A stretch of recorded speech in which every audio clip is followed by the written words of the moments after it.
This movie stars Shah Rukh Khan as many characters. Before we get into that, I'm going to call him SRK from here because I cannot be asked to say that name over and over again. So let's start with SRK plays an old version, also plays a bald version, also plays a phantom version, also plays a young version, and the rest of the cast. There are other people as well. You get the point. Feels like even when he's sharing the screen, the camera is forbidden from leaving him. I am genuinely curious how much time he's on screen in this movie. It felt like one version of him was always on screen, and a movie where everyone is you, it can harm the overall story. You got nothing else to turn away to, nothing else to look at. You got you, and some more you.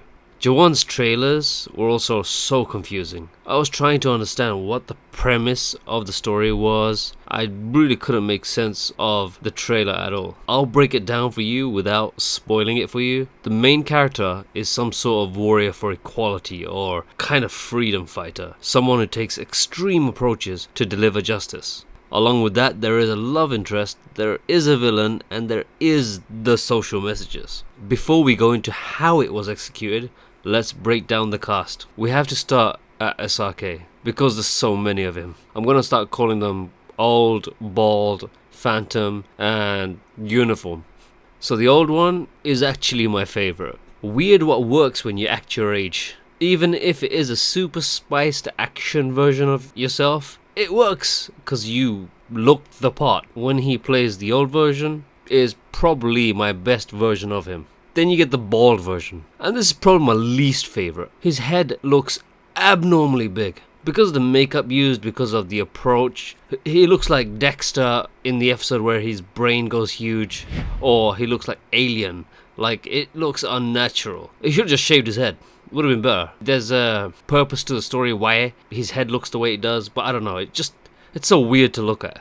Then you got PRK, the phantom version. It's forgettable, like it's there just to say it's there, but you can tolerate it. It's not as bad as the bald version. The uniform version is bittersweet. Some moments work, other moments make you a little cringe, cause he is playing a younger version of himself. You can tell he's old. I know they're trying to sell him off as a lot younger, but he looks old. There's certain things you can't even hide with makeup. So moving on to the rest of the cast. You have Nayanthara, I think I'm saying her name right. She suited the role. She had some strong moments and some weak moments, but overall did well. The thing that really surprised me is her action sequences. It was some of the most crisp choreography in the movie. It was executed really well. It's probably some of the most flawless action sequences in any Bollywood movie I've seen, to be fair. She was smooth, she was slick, it worked. It was executed well. If only they paid that much attention to the action for everybody. The villain, Vijay Sethupathi, I think I'm saying that right. Forgive me if I'm wrong. Villain was weak. It felt very one-dimensional. It's never really threatening or intimidating. Like, you're told to fear this guy because he's some big bad guy, but you don't have any reason to fear him. So a good villain, you normally get sequences where you see what they do, you see where they're going, see the way they think. You can see character traits where you're like, I really dislike this guy, I don't like something about him, or I'm afraid of him, or something. Like, something there. But when there's no scenes to build you up as a villain, then you feel a bit one-dimensional. And you know what they say, you are only as good as your villain. If your villain sucks, your villain's shit, then the hero can only be so good. Deepika has a special appearance, and yes, she looks stunning as always. Deepika always looks stunning. But she can't do action to save her life. She really needs to avoid that genre. I'm sorry, I know Deepika fans are gonna sit there howling right now, but it's a fact. Look at her action sequences, look at the way she moves, everything. It doesn't suit her. She can't do it, I'm sorry. Like, that's just an objective fact. And I love Deepika. I've watched every single one of her movies. But she can't do action. I'm sorry, she just can't. Now that we've had our veggies, let's dig into the meat. The first half of the movie has some real pacing issues. Felt like a lot of the emotion and drama was edited out so that they could fit more action. There are some really heavy moments which are not given enough time to marinate. So before you connect with the scene, it's already over, or snapped to something else. Everything feels rushed.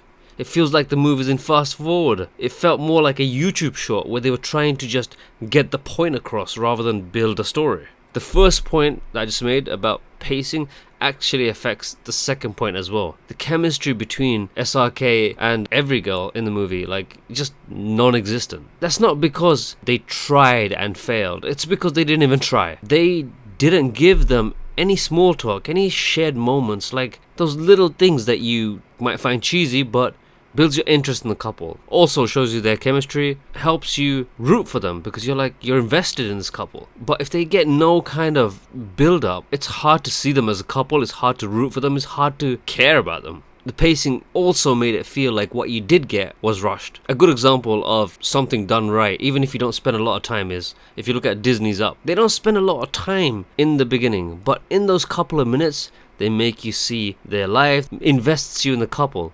And it's not even the whole movie, it's just a couple of minutes. But those couple of minutes have more depth in them. That's how much depth and chemistry was lacking in this movie between the leads. I kept thinking to myself in the back of my head, and this might be a bit of a low blow. His wife's the producer. Was she standing behind the director with a knife anytime he tried to romance anyone, or get too close, or any of the women show too much skin? Like, if you look at all the scenes even, all the women are covered up abnormally. For a Shah Rukh Khan movie, they're normally kind of all over the show. Like, he's that old guy playing the young guy around half naked women everywhere. Like, in this movie, like, everyone's covered, and I was like, crap, is his wife on the set? Pacing also hurt the villain. As I said earlier, to build feelings towards the villain, you need to give him some time dedicated to them, where they show off what they are, who they are. You see who they are as a person, their principles or lack of them. You look at it and you're like, oh, this guy, I really dislike this guy. I want this guy to die. I want this guy to fail. I want the hero to decimate this guy. This is something Marvel struggles a lot with too. They just throw a bad guy out there and they're like, fear this bad guy, dislike this bad guy, or this is the bad guy. And you're like, okay, why? Oh, look what he can do. That doesn't make you give a shit. It just tells you he's an overpowered guy or someone with power or someone with money, but you don't have a personal dislike to this guy. Like, I don't have anything personal against this guy. Yeah, he's a bad guy, okay. That's all you get. Like, you have to build a story and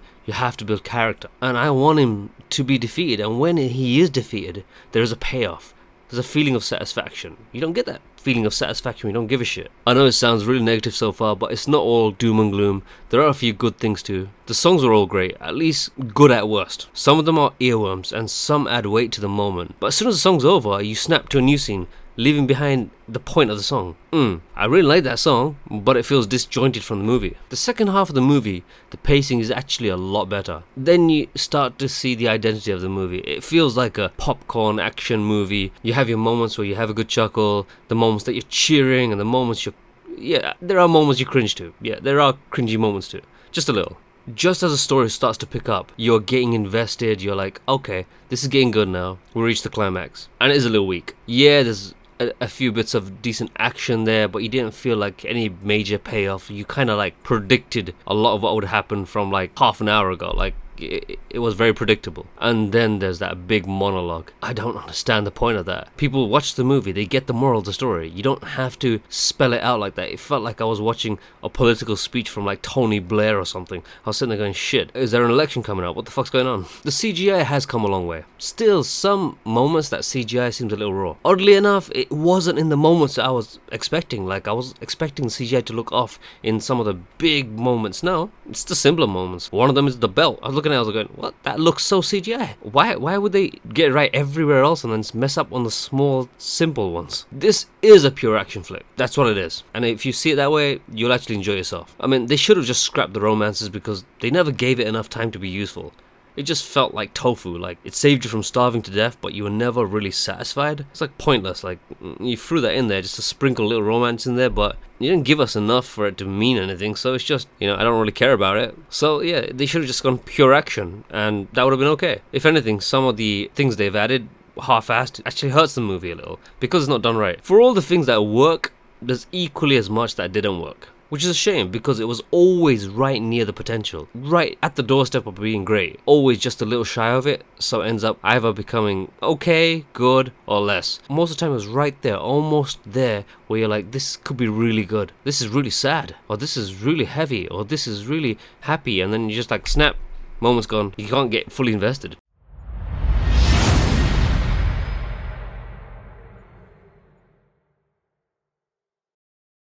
Final thoughts on the movie. Bollywood have learnt some great lessons.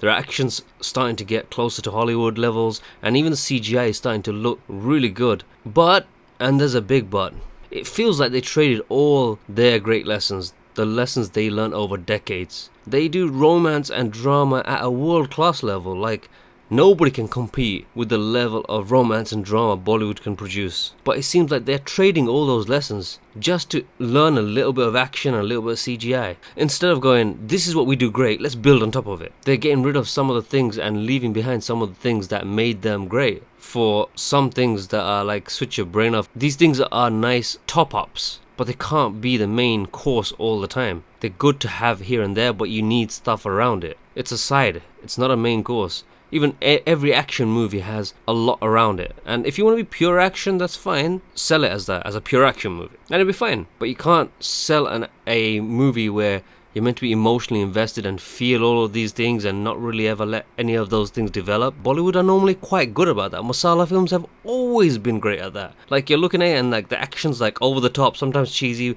but they nail the story. They're trading some of the things that they're so good at to be okay in something else. It is a fun movie, but you do have to turn your brain off a little. The more you think, the harder it gets to focus. So you have to treat it like an action movie, nothing more, nothing less. This is an action movie.